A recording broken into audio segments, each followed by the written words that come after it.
So I had a few ideas for this panel discussion. One was Gordon's question on actually, is there a lack of Ikigai in Japan? And actually, Jennifer Shinkai, who was on my podcast, episode, I think 51, pointed out that on Google Trends, the highest or the most searched term related to Ikigai is Ikigai Nai. So that would suggest lack of Ikigai or no Ikigai. And as Gordon pointed out, in a country with such beautiful culture and these philosophical and what we could call positive psychological concepts, why do they have these problems of social withdrawal, hikikomori, lonely deaths, kodokushi, and a few others we could mention, obviously loneliness. So this is an interesting question. So was that roughly what you wanted to dive into, Gordon?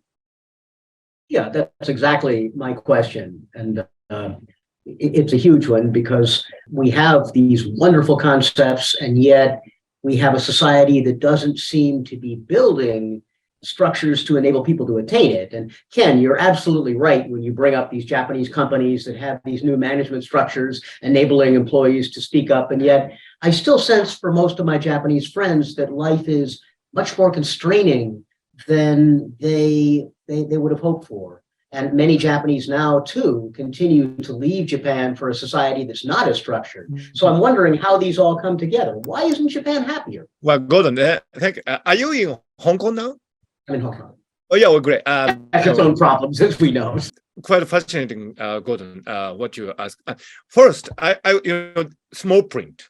When I write a book about Ikigai or Nagomi, I think what I'm practically doing is writing a well-intended fantasy about Japan.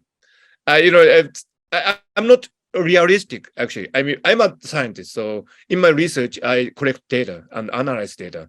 So I will be in a totally different state of mind. And if you read my Japanese Twitter, I'm in Japan known for being a vocal critic of many status quo of the Japanese education system, political system, and so on.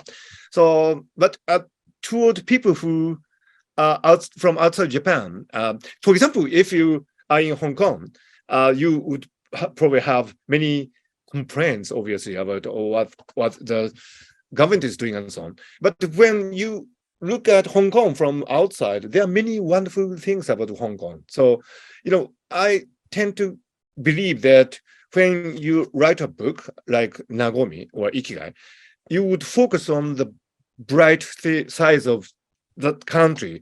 And that's my job description when I write a book in English. So having said that, there's some interesting, probably Japanese psyche that what you probably could call Japanese understatement. Japanese people tend to say they are not so happy or they are not so satisfied, even though deep down, inside, they are actually happy and satisfied. They don't want to boast or show things to people. I mean, it's the very Japanese way of keeping a low profile, if you like, in this. So my suspicion is because these questionnaires on which research on happiness and so on are based is linguistic in nature. The very fact that, for example, this word happy is in Japanese shiawase. These words do not necessarily mean the same thing in English or Japanese languages. So you probably, Gordon, you are aware of all these wonderful research done on wellness and international comparisons and so on.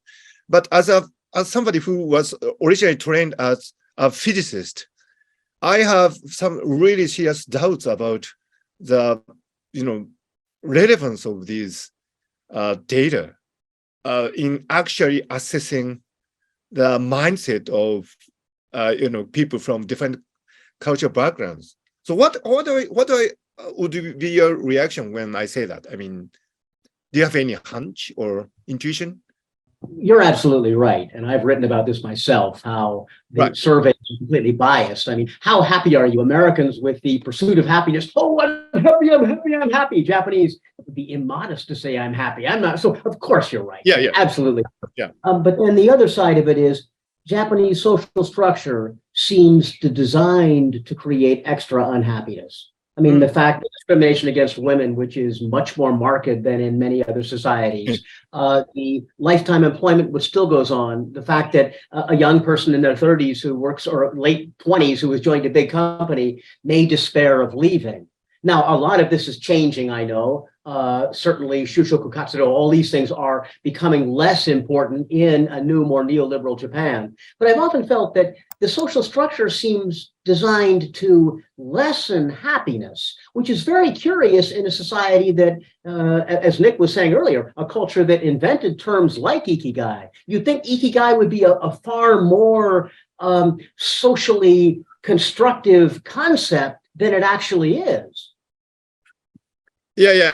So I think, I think the scheme is like this. I mean, what I want to probably demonstrate to people in Japan is that, okay, real Japan is here, as you said, but we have this really wonderful cultural tradition, Ikigai. So probably Ikigai would be more of mission statement rather than the analysis of what is here already. Although Ikigai is definitely in Japanese culture, there's no doubt about it.